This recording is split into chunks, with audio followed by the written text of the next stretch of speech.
How much corn are we sweating here? According to A lot. Scooper Axel Talks Films, Corenswet Superman will appear in 3 scenes in Supergirl. These aren't throwaway appearances either. The report claims the scenes play a key role in shaping Kara Zor-El's emotional journey. Another insider, Cryptic HD Quality, backed that up, though they added that Superman might only physically appear once. So what do we think about this? I think that's good. I think that's a good balance. 3 scenes.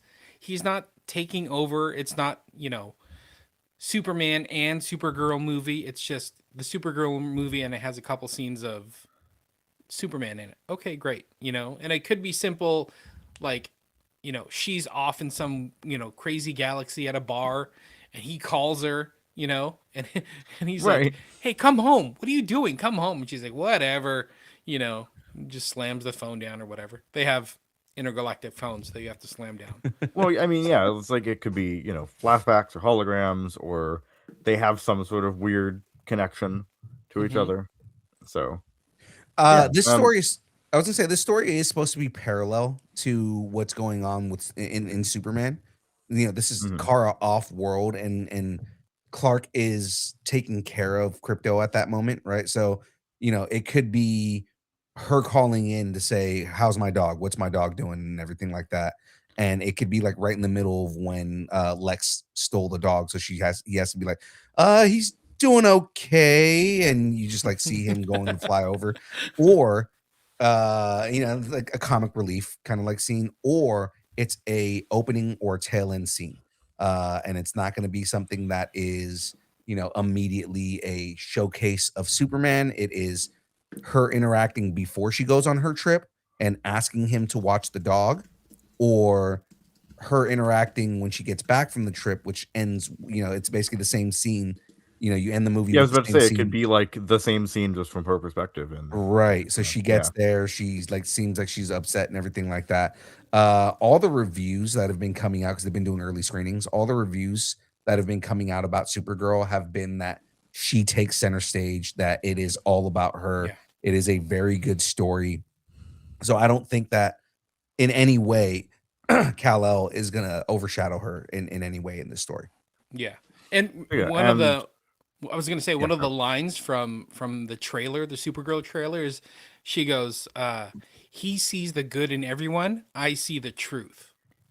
And I Right. love how they flip that line, like, "Hey, he wants to be positive, glass half full," and she's like, "I'm yeah, bare bones, and this is exactly how it is." Right. yeah. It's much more, I guess, realistic ish, much more realist. Yeah. So, Milly Alcock confirmed his involvement during an interview. Uh, she just basically said, yeah, he was there. It was like 2 degrees apparently on set. And then the whole scene was apparently in the Kryptonian language, which Oh is kind of wow. Oh, interesting. So it looks that'd like be there dope. are going to be some flashbacks and we're going to get a little bit more detail on this version of Krypton and all of that.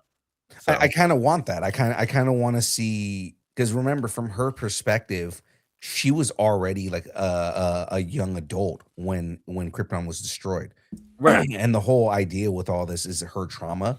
I kind of want to see that, and I mean, she's not going to be speaking, you know, English when she's going through this. Like they've established that they speak a different language in Kryptonian.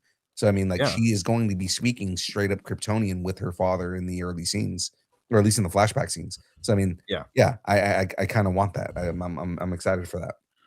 Which I'm always excited for more conlings. That's one of my Mhm, things. So I'm mhm. always excited for that. I am interested if maybe the beginning of this movie will be because we didn't do this for Superman, which I'm glad we didn't, because everybody basically knows the story. It would be funny if we did like a destruction of Krypton as the beginning of this movie, Right. Oh yeah, yeah.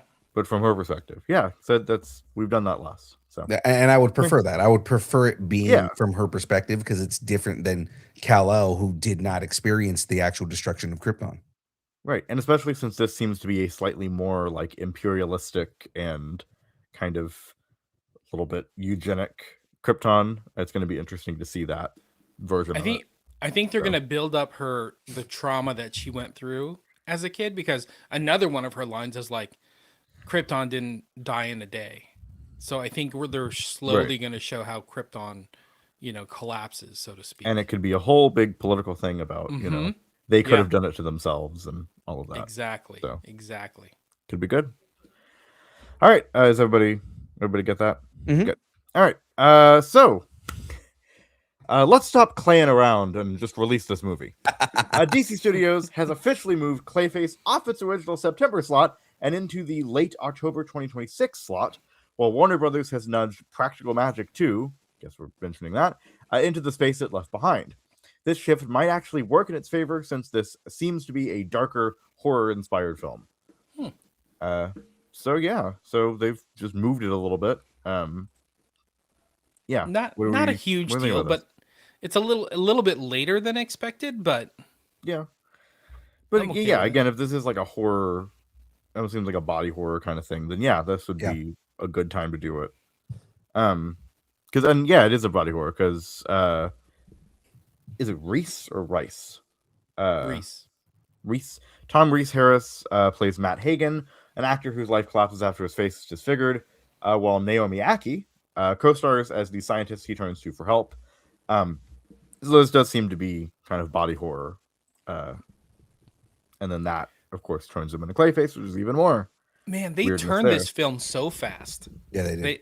It went from like, hey, this is an idea to like we're filming to it's done and wrapped to we're putting it out. I'm like, oh my gosh. Yeah, it's interesting that this will be the third in this universe, like third actual film in this universe. Yeah. It is interesting that they're doing a Clayface film.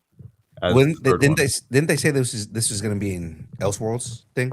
Well, I mean, yeah, it would seem like it would work well in the Reevesaverse. Yeah, Could be cool. I could see them putting it like what you're saying in the Matt Reeves, the Batman universe.